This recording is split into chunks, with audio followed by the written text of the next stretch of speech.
은혜와 사랑이 풍성하신 주여와 하나님, 오늘도 주님께서 허락하신 이 새날을 주님과 함께 시작할 수 있도록 인도해 주셔서 감사합니다. 세상에 수많은 일들이 있고 엄청난 정보의 홍수 속에서 무엇이 옳은 것이고 또 우리가 무엇을 따라가야 할지 판단하기도 힘든 현실이지만, 우리에게는 참된 길과 진리와 생명 되시는 예수 그리스도가 우리의 선한 목자가 되어주고 계시기에 이런저런 세상 것들에 의해 흔들림 없이 오늘도 예수님과 함께 동행하며 참된 하나님의 나라를 향해 나아갈 수 있도록 이끌어 주시니 더욱 감사드립니다. 감사의 마음으로 우리가 가야 할 이 믿음의 길을 더 성실히 온전히 걸어가기를 힘쓰게 하여 주시고, 우리의 모든 경건의 노력들이 주님의 나라를 향하여 나아가는 한 걸음 한 걸음 우리의 믿음의 건강한 발걸음이 될 수 있도록 늘 함께해 주옵소서. 이 새벽도 주 성령께서 함께 모인 이곳에 친히 동행해 주시기를 원하오며 예수님의 이름으로 기도드립니다. 아멘. 찬송 339장입니다. 339장.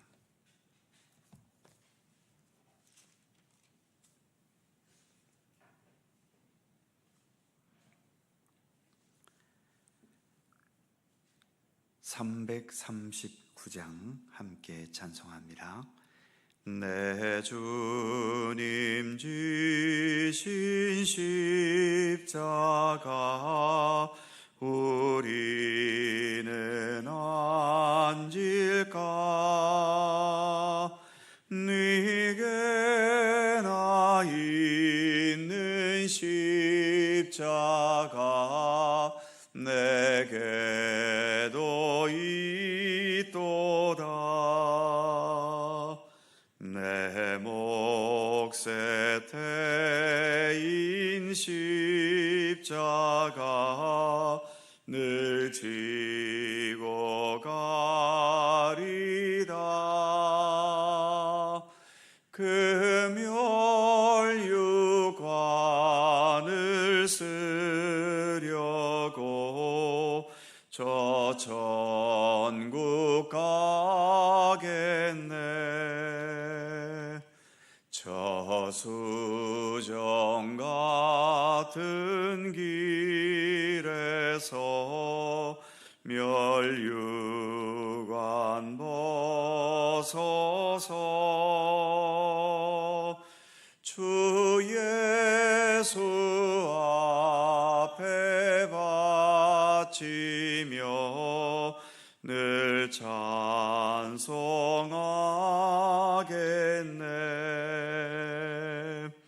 저 천사 소리 높여서 늘 찬송할 때에 그 좋은 노래곡 저가 참 아름답도다. 금혈유관도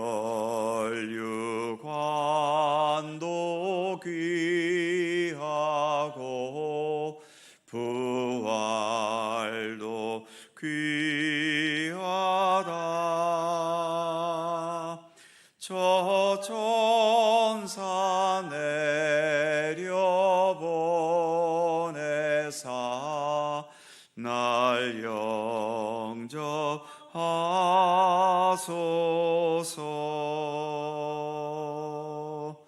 아멘.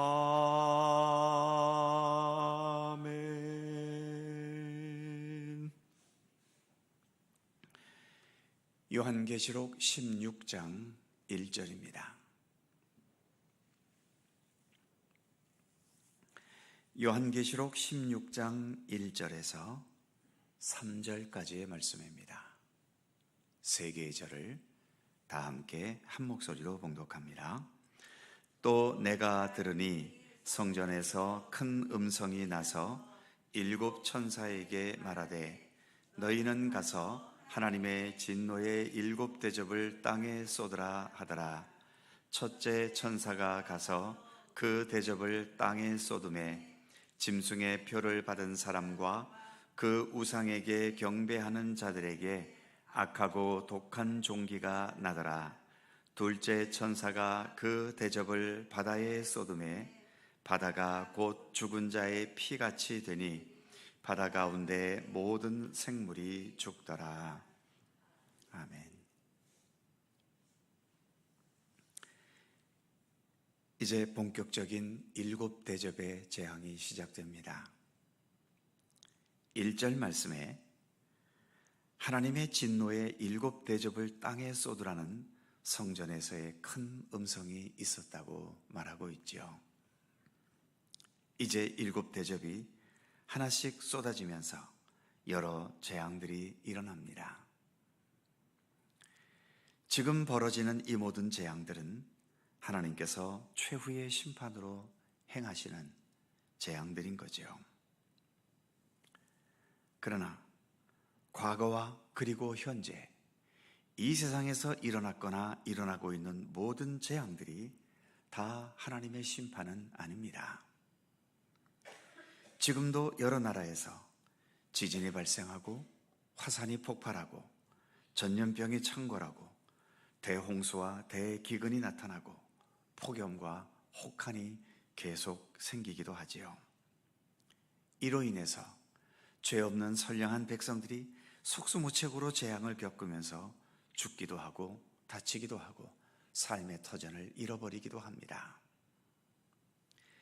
이러한 경우에도 하나님의 진노의 심판이며 재앙이라고 함부로 말할 수 있겠습니까? 오늘의 본문은 하나님께서 최후에 모든 악한 존재들을 심판하신다는 메시지이지 세상에서 일어나는 모든 재앙들이 다 하나님의 심판이라는 메시지는 아닙니다.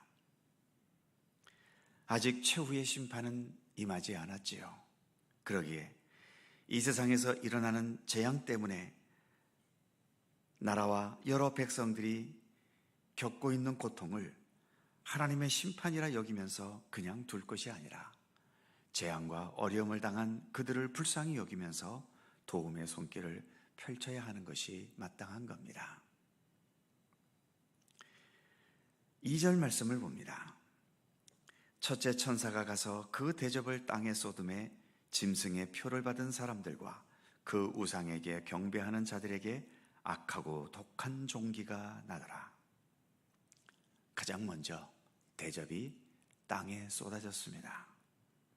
그리고 땅에 사는 사람들에게 재앙이 임했지요. 바로 짐승의 표를 받은 사람들. 그래서 사탄과 짐승의 세력에게 절하고 경배했던 자들에게 가장 먼저 진노의 대접이 쏟아졌습니다. 삶의 의미를 풍요와 권세와 쾌락과 성공 자체에만 두면서 이를 위해서라면 사탄에게 절하고 사탄과 사탄을 추종하는 악한 권세들이 요구하는 어떤 불의와 부정과 타락과 하나님의 뜻과 정의에 어긋나는 것들에 복종했던 자들이지요.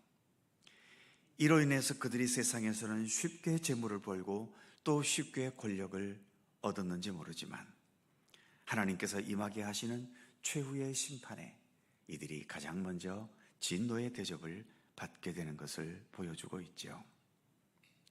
이들에게 악하고 독한 종기가 났다고 말합니다. 악하고 독한 종기는 구약 성경에서 몇 차례 하나님의 진노의 채찍으로 나타날 때가 있었지요. 출애굽기에서 애굽에게 10가지 재앙이 내렸을 때 6번째 재앙이 이 독종 재앙이었습니다. 사무엘상에서는 블레셋 족속들이 하나님의 법궤를 이스라엘 백성들에게서 빼앗아 갔을 때 그들에게 독종 재앙이 있었지요. 신약성경 사도행전에서는 교만했던 헤롯 왕이 독창이 걸려서 이 독창으로 인해 살이 파먹어 들어가고 이로 인해 죽고 말았다는 얘기도 사도행전에 있습니다. 반면에 심판의 재앙보다는 하나의 시련과 시험의 과정으로서의 독종이 있었던 적도 있습니다. 욥기에서 욥이라는 사람에게 여러 시련들이 한꺼번에 닥칠 때에 그 마지막 임했던 시련이 바로 온몸에 악한 종기가 나는 것이었지요. 몸이 가려운 것을 감당하지 못해서 기와 조각으로 몸을 긁어댈 정도였다고 말합니다. 그리고 이사야서에서는 이사야 선지자 당시 히스기야 왕에게도 독종이 생겨서 이로 인해 죽을 위기에 처했을 때 히스기야가 벽을 향하여 간절히 기도하면서 생명을 15년 연장받는 일도 있었습니다. 본문에서의 이 독종 재앙은 시험과 단련을 위한 게 아니지요. 최후의 심판으로서의 하나님의 진노의 채찍으로서의 독종입니다. 그러기에 이 독종으로 인해 이 악한 자들은 죽음과 멸망을 향해 가고 있음을 말해주고 있는 거죠. 마지막 3절을 보면 둘째 천사가 그 대접을 바다에 쏟음에 바다가 곧 죽은 자의 피같이 되니 바다 가운데 모든 생물이 죽더라. 두 번째 대접은 바다에 쏟아졌습니다. 그 결과 바다가 죽은 자의 피같이 되어서 바다의 모든 생물들이 죽었다고 말하지요. 이전에 7인이나 또 7나팔 재앙에서는 3분의 1 정도가 죽었다라고 말하는데 이제 마지막 7대접의 재앙에서는 이제는 죽으면 모든 것이 죽어버리는 겁니다. 사실 바다가 무슨 죄가 있습니까? 그런데 인간의 죄악과 욕심이 자연 환경을 파괴시키고 있다는 것은 우리가 다 아는 사실이고 그 여파는 바다에까지 미쳐서 바다도 죽어가게 하고 있는 겁니다. 우리나라 어느 섬 지역에는 바다에서 밀려 들어오는 폐어구와 스티로폼과 또 페트병 종류의 쓰레기들 때문에 몸살을 앓고 있다고 하지요. 또 고기를 잡아도 그 절반은 바다에 쓰레기들일 때가 많다고 합니다. 태평양 한중간에는 바다에 쓰레기들이 모여서 우리나라 면적의 자그만치 15배에 이르는 쓰레기 섬이 있다고 하죠. 이 상태로 나가면 본문의 표현처럼 바다의 모든 생물들은 결국 다 죽고 말 겁니다. 모두가 우리 인간들이 저질러 놓은 현실이지요. 인간이 더 잘 살기 위해서 바다를 더럽혔지만 바다가 죽으면 결국 인간도 함께 죽습니다. 더 잘 살기 위한 욕심이 결국은 인간 스스로를 죽이는 결과로 나아가고 있는 거죠. 그래서 인간에게는 구원의 능력이 없습니다. 다 잘 살고 더 행복하기 위해 안간힘을 써보는 것이지만 그러나 그 결과는 이렇게 예상하지 못한 것에서 죽음의 칼날로 되돌아오기 때문이지요. 올해에도 우리가 얼마나 많은 무더위에 시달렸습니까? 이렇게 예측하지 못할 기후 환경의 변화도 이처럼 우리의 죄송합니다. 우리의 환경을 더 어렵게 만드는 현실로 다가오고 있는 거죠.